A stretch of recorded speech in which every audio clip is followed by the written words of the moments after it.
and welcome to Garfin's creation. Let's make potato rosti today. I have taken 3 medium-sized potatoes and peeled them. Use the bigger side of the grater for grating these potatoes. Now the potatoes have been grated and you can see the thickness of it. We will now rinse the grated potato with some water and wash it well.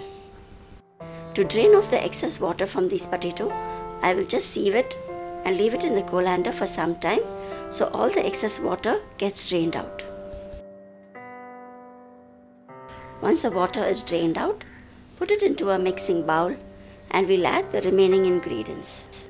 Add 2 tablespoons of Rajgira flour, also known as Amaranth flour.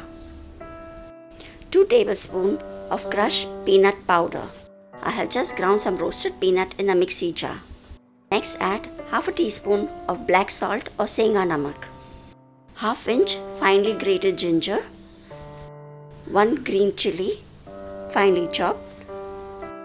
Next add 1 to 2 tablespoons of finely chopped coriander leaves. Now mix this all well.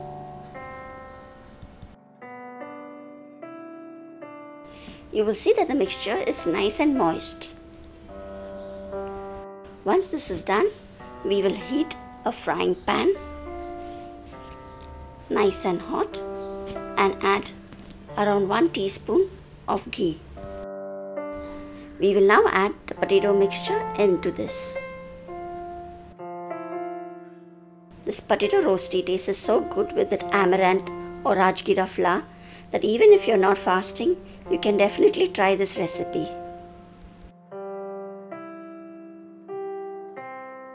Spread the mixture nice and round, covering the pan well, and you get a nice round shape.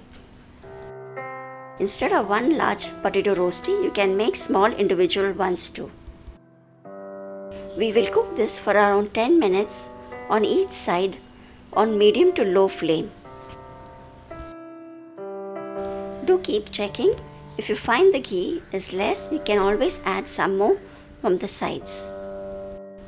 After 10 minutes, I will take a plate and put it on top of the fry pan and flip it over. And then once again, just slide the potato rosti back into the fry pan so that we can cook the other side as well. Drizzle some more ghee around the sides of the potato rosti and let it cook for another 10 to 12 minutes till it's nice and golden brown. Instead of ghee, you can also use oil for cooking here. You can check from the sides if it is cooked from below and then switch off the flame. And our potato rosti is all done. And so let's flip it again onto a plate and serve it hot. This delicious potato rosti tastes best when served hot.